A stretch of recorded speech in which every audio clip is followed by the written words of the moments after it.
사랑하는 성도 여러분, 힘든 세상 속에 살아가시다가 5월의 마지막 주일 함께 성전에 모여 하나님을 예배하니 마음이 어떠십니까? 참 좋습니다. 믿음으로 고백하는 모든 주의 종들 가운데 하나님의 크신 은혜와 평강이 함께하기를 주님의 이름으로 축복합니다. 우리 모두는 삶에서 각자의 자리가 있습니다. 가정에서는 아버지, 어머니, 또 자녀로서 각자가 해야 할 사명이 있습니다. 또 직장에서는 상사로, 부하, 직원으로서 감당해야 될 일들이 있습니다. 근데 우리는 그렇게 세상만 살아간 존재로 이 땅에 부름받은 존재가 아니라는 것입니다. 하나님을 우리를 이 땅에 보내시며 주의 교회를 이루는 일꾼으로 부르셨다는 것입니다. 다름은 주님의 몸된 교회를 섬기는 청지기로 부르셨다는 것입니다. 교회는 건물이 아닙니다. 교회는 한 사람 한 사람이 모인 유기체적인 모임이 교회입니다. 다른 말로 하면 우리가 주님의 이름 모일 때 거기가 교회가 나타나고 세워지는 것입니다. 함께 예배하고 함께 울고 웃으며 함께 믿음의 길을 걸어가는 공동체가 교회입니다. 그래서 건강한 교회는 저절로 세워지지 않습니다. 누군가의 눈물과 기도, 헌신과 수고가 반드시 나타나야 교회는 세워질 수 있습니다. 우리가 이 시간에도 편안하게 함께 예배 드릴 수 있는 것은 우리 믿음의 선배님들의 거룩한 헌신의 밑거름이 있었기에 오늘의 우리가 여기 있는 것입니다. 사실 이러한 모습은 성경 속에서만 발견되는 것은 아닙니다. 세상의 역사 속에서도 자신이 섬기는 지도자와 공동체를 위해 끝까지 헌신한 사람들의 이야기가 우리가 쉽게 찾아볼 수 있기 때문입니다. 대표적인 예로 징기스칸을 들 수 있을 것 같습니다. 징기스칸이 황제가 될 것을 믿고 끝까지 그와 생사고락을 함께한 사람이 몇 있었습니다. 그리고 징기스칸은 그들을 타르탄이라고 불렀습니다. 징기스칸이 황제의 자리에 오르에 이 타르탄들에게 이런 특권을 주었다고 합니다. 먼저는 언제든지 왕의 집에 들어올 수 있게 해줬습니다. 두 번째는 그들에게만큼은 세금을 면제해 줬습니다. 그리고 사형에 해당하는 죄를 지어도 9번까지도 용서해 주셨습니다.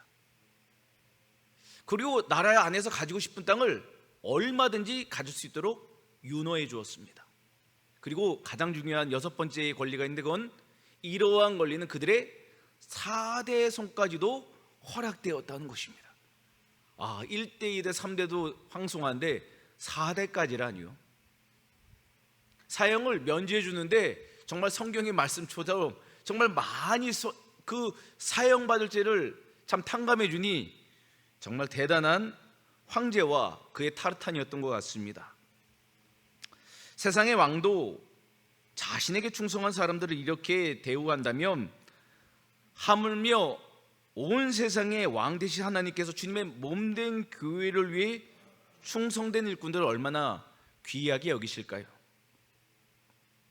성경을 보면 하나님께서 언제나 교회를 충성하게 헌신한 사람들을 사용하셨음을 보게 됩니다. 대표적으로 오늘 본문에 나오는 사도 바울입니다. 부활하신 예수님은 사도 바울을 복음의 일꾼이자 교회 일꾼으로 부르셨습니다. 그리고 그에게 주의 교회를 감당하는 사명을 허락하셨습니다. 바울은 자신의 아내보다 주님의 몸된 교회를 먼저 생각했고 그리고 주님의 몸된 교회를 세우게 하여 주님의 고난에 참여했습니다. 오늘 사도 바울은 골로새 교회 성도들을 향해서 사랑하는 마음으로 편지를 보냅니다. 교회의 일꾼들이 어떤 마음으로 주님의 몸된 교회를 세우는 마음가짐이 필요한가를 이야기합니다. 그리고 이것은 골로새 교회에게만 주는 말씀이 아닙니다. 오늘 이 시대를 살아가는 바로 우리 모두에게 주시는 하나님의 말씀입니다. 하나님께서 원하시는 교회 일꾼은 어떤 사람일까요? 오늘 본문의 말씀을 통해 교회 일꾼이 반드시 감당해야 할 두 가지 중요한 사명을 함께 좀 생각해 보는 이 시간 되기를 바랍니다. 자, 24절 말씀을 우리 함께 봅니다. 시작. 나는 이제 너희를 위하여 받는 괴로움을 기뻐하고 그리스도의 남은 고난을 그의 몸된 교회를 위하여 내 육체에 채우노라. 아멘. 본문의 말씀 갖고 알게 되는 교회 일꾼이 감당해야 할 첫 번째 사명은 그리스도의 고난에 동참해야 한다는 겁니다. 그리스도의 남은 고난이라는 것은 예수님의 십자가가 부족하다는 것이 아닙니다. 예수님의 십자가는 이미 완전한 구원의 은총입니다. 그렇다면 그리스도의 남은 고난에 참여하라는 것은 무슨 말입니까? 복음을 전하고 교회를 세워가는 과정에서 성도들이 감당해야 할 헌신과 희생, 눈물과 수고를 의미하는 것입니다. 바로 이런 일꾼의 자세가 주님이 바라보시는 십자가에 동참하는 모습임을 그는 이야기합니다. 오늘날 많은 사람들이 교회를 어떻게 생각합니까? 라고 물어본다면 소비의 대상으로 여긴다는 겁니다. 참 이 부분이 안타깝습니다. 미국의 종교사회학자 피터 버거는 이를 종교의 시장화라고 설명합니다. 사람들이 자신의 취향에 맞는 교회를 선택하는 시대가 되었다는 것입니다. 시장에서 내가 원하는 물품을 사듯이 교회를 내 마음에 들면은 참여하고 내가 마음에 들지 않으면은 쉽게 교회를 떠나간다는 것입니다. 교회는 이런 사람들을 붙잡기 위해서 동분서주합니다. 하지만 교회는 내가 선택하는 소비의 공간이 아닙니다. 하나님께서 보내신 사명의 자리입니다. 그래서 교회를 자꾸 평가해서는 안 됩니다. 교회를 내가 자꾸 평가하게 되면은 하나님의 뜻을 깨닫기가 어려워집니다. 우리가 같은 교회에서 예배드리게 된 것은 우연이 아닙니다. 하나님의 인도하심입니다. 이 사실을 믿게 될 때 우리는 교회를 더 이상 소비하는 공동체가 아니라 교회를 세워가야 하는 일꾼임을 깨닫게 되는 것입니다. 예배를 보러 오는 사람이 있고 예배를 드리러 오는 사람이 있습니다. 그 차이는 무엇입니까? 나를 헌신하는가? 나의 만족으로 소비하고 있는가? 그 차이라는 것이죠. 정숙희 기자가 쓴 그들은 왜 교회를 떠났을까라는 책에서 오늘날 많은 사람들이 교회에 실망하고 떠나가고 있음을 이야기합니다. 그 이유를 들여다보면은 교인들이 나름대로 다 이유가 있습니다. 상처를 받았습니다. 상처를 받은 대상도 너무 다양합니다. 그러면서 이 기자에게 많은 사람들이 좋은 교회를 추천해달라고 문의한다는 것입니다.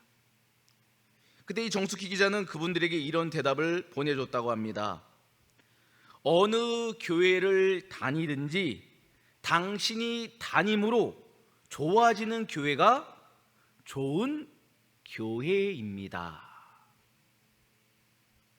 어느 교회를 다니든지 당신이 담임으로 좋아지는 교회가 좋은 교회입니다. 참 의미 있는 말입니다. 완전한 교회는 없어요. 세워지는 교회만 있을 뿐입니다. 하지만 사람들은 자꾸 교회를 평가하고 교회를 향해 서비스 대상으로 생각합니다. 나를 중심으로 교회를 생각하니 좋은 교회를 찾다가 인생을 낭비하게 되는 것입니다. 하지만 좋은 교회는 어떤 교회인가? 내가 담임으로 좋아지는 교회가 참 좋은 교회라는 것이에요. 저는 우리 교회가 우리 성도님들로 인해서 참 좋은 교회가 되기를 주님의 이름으로 축복합니다. 교회는 완전한 사람들이 모이는 곳이 아닙니다. 은혜가 필요한 사람들이 모이는 공동체입니다.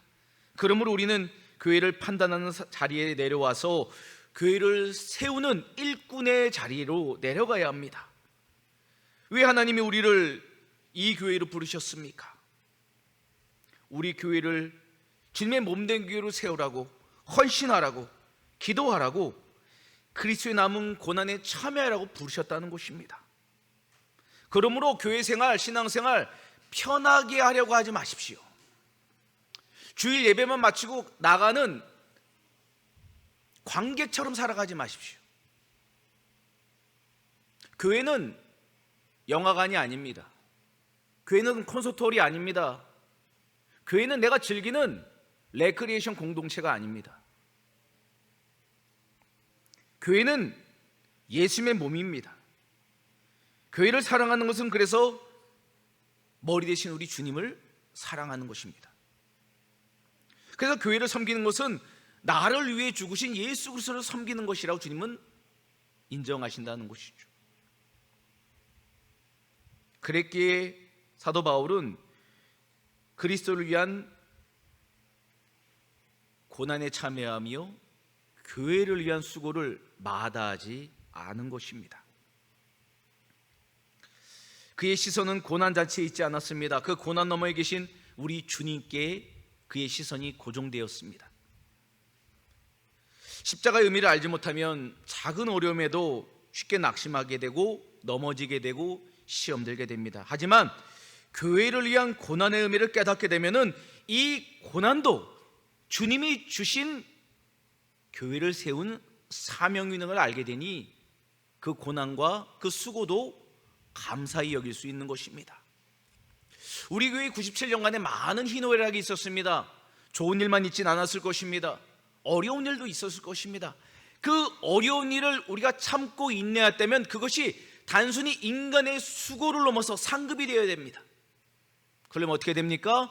그 고난을 나의 고난으로 받아들이고 기뻐함으로 눈물을 흘리며 씨를 뿌려야 한다는 것입니다. 원망하고 불평하고 판단해서는 그 고난은 고난으로만 끝나지 상급이 될 수 없습니다. 하지만 주님의 몸된 교회로 해서 그 고난을 나의 고난으로 받아들인다면 그 고난 주님 앞에 갔을 때 상급이 될 줄 믿으시기를 바랍니다. 그런 믿음의 선배님들이 얼마나 많았는지 모릅니다. 우리나라 교회 사이에도 보면 수록 성도라고 불리는 분들이 있었습니다. 일제강점기 때 신사참배를 거부한 분들이 감옥에 가게 됩니다. 그리고 나중에 8.15 해방이 됐을 때 이분이 풀려나게 되는데 이런 분들을 향해서 추록성도라 불렀어요. 대표적으로 한상돈 목사님과 주남선 목사님을 들 수 있을 것입니다. 당시 많은 교회가 현실과 타협함으로 믿음을 저버렸을 때 이런 믿음의 귀한 선배님들은 주님의 교회를 향한 고난에 동참했습니다. 그들은 주님의 교회가 걸어갈 길을 포기하지 않았던 것입니다. 그건 바로 고난의 길이었습니다.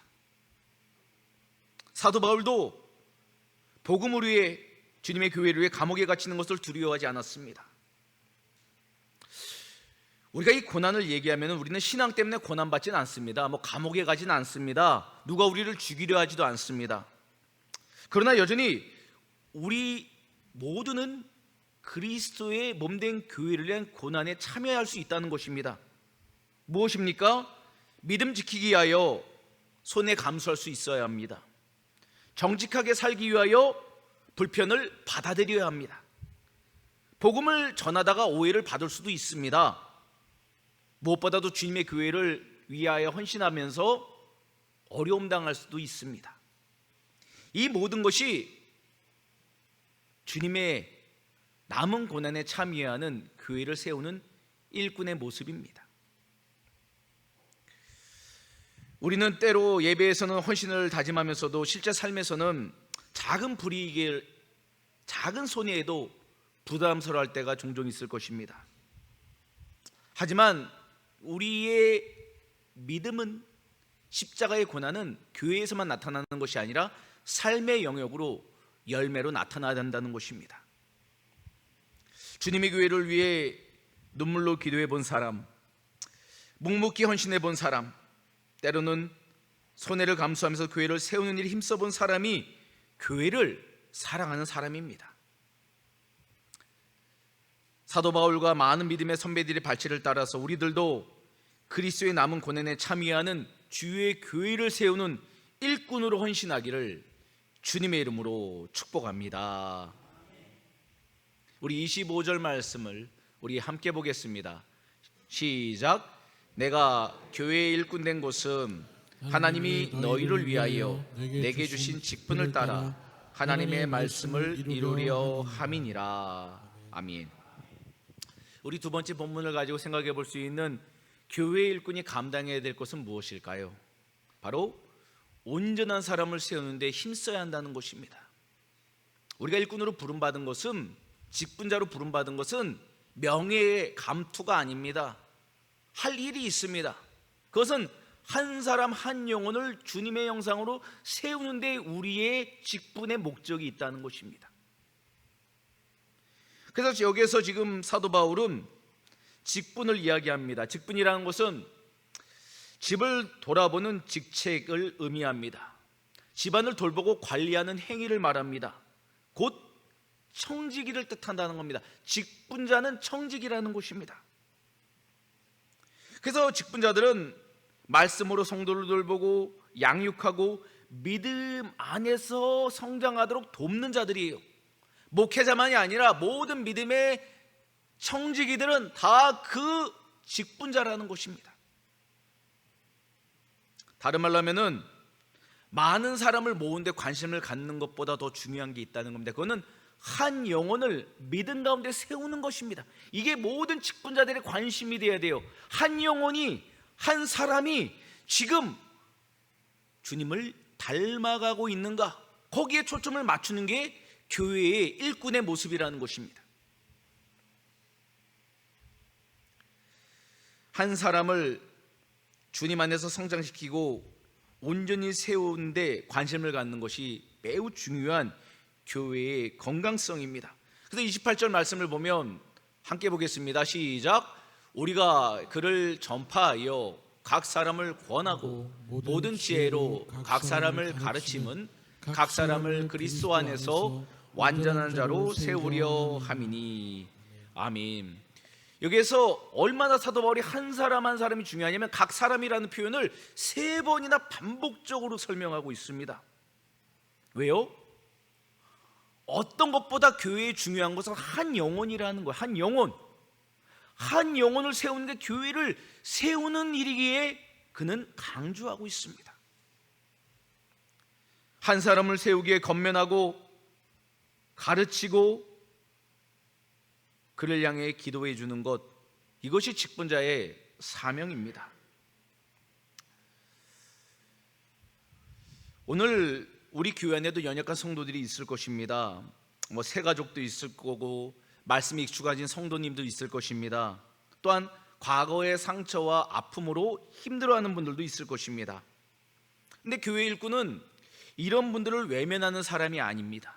이런 분들을 품고 기도하며 말씀으로 위로하며 세워가는 종들이라는 겁니다. 그러므로 우리는 교회가 나를 위해 무엇을 해주는가를 생각해서는 안 됩니다. 교회는 무엇을 해주는 것이 아닙니다. 하나님께서 내게 맡기신 한 영혼이 누구인가를 생각하는 게 교회입니다. 교회는 서비스를 해드리는 것이 아니라 내가 주님을 섬겨야 되는 공동체라는 거예요. 그러면 나는 주님을 어떻게 섬길 수 있습니까? 한 영혼을 섬김으로 주님을 섬긴다는 것입니다. 때로는 직분을 자랑하거나 인정받지 못하며 실망하는 분들도 있을 것입니다. 반대로 직분을 맡았는데도 불구하고 사명을 감당하지 못한 채 형식적으로 시간을 보내는 분들도 있을 것입니다. 우리 반드시 기억해야 됩니다. 직분은 자리가 아닙니다. 직분은 책임이며 한 영혼을 그리스도 닮아가게 하는 헌신입니다.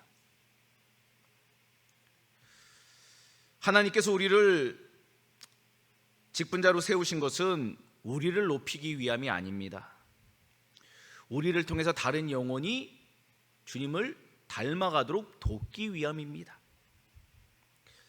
하나님은 남자와 여자가 만나서 부부가 됨을 통해 그에게 서로 돕는 배필을 허락하셨듯이 우리가 주님의 이름으로 모여서 교회를 이루는 것은 서로를 도와주는 영적 가족이 되려 우리를 부르셨다는 거예요. 영적 가족, 영가족. 우리는 혈연적인 공동체가 아닙니다. 하지만 우리는 예수 그리스도의 십자가 보혈 안에 일어나는 영가족인 줄 믿으시길 바랍니다. 우리는 영원토록 함께 주님의 나라에서 거해야 될 영가족이, 영적 가족이에요. 육적 가족은 이 땅에서 100년 함께 살지만 영가족은 영원토록 함께 살아갑니다.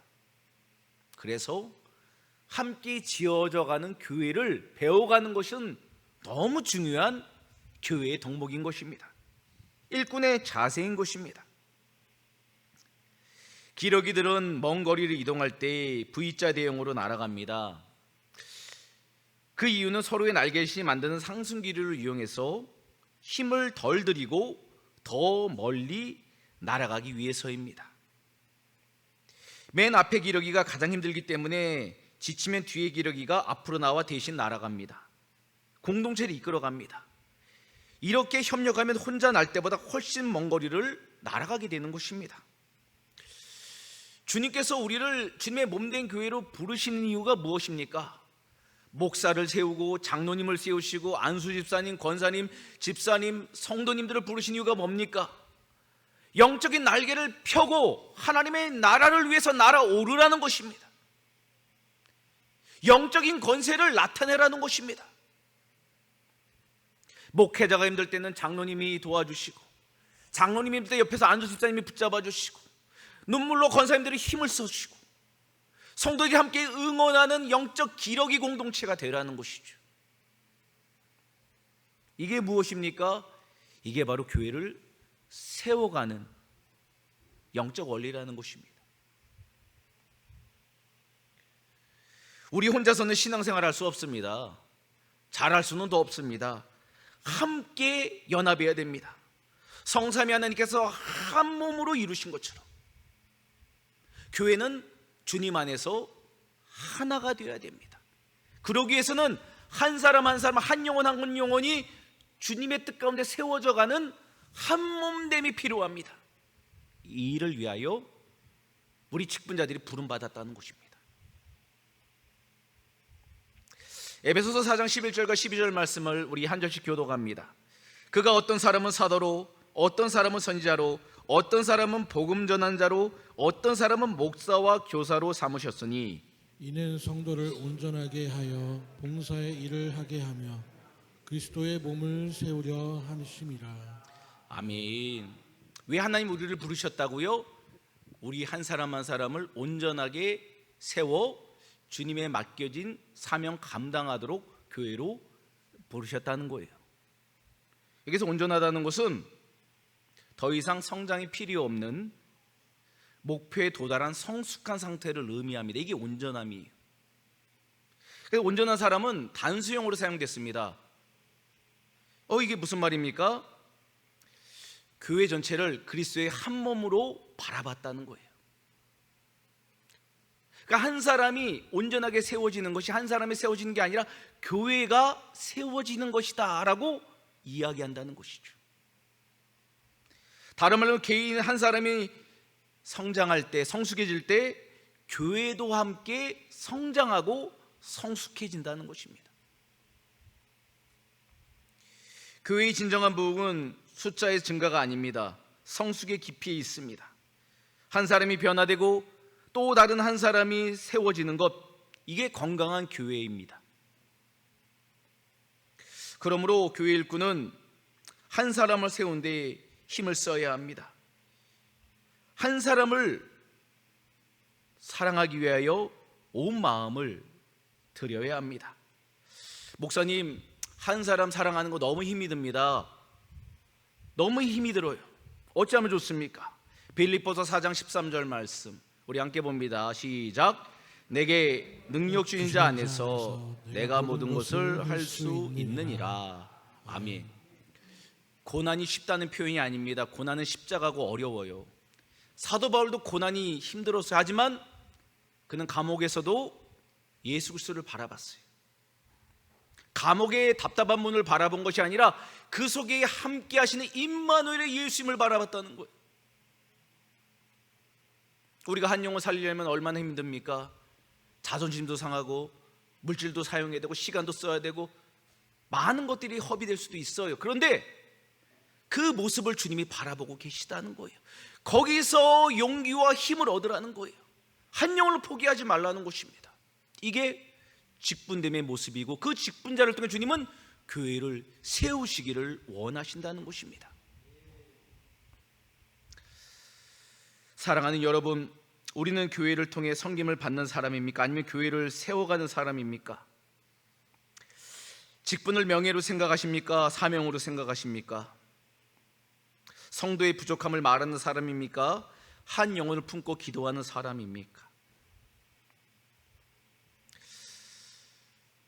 사도 바울은 교회 일꾼이 무엇인지 우리에게 분명히 밝히고 있습니다.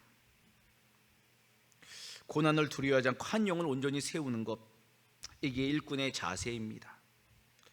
오늘도 하나님은 그런 주님의 몸된 교회를 향한 일꾼을 부르고 계십니다.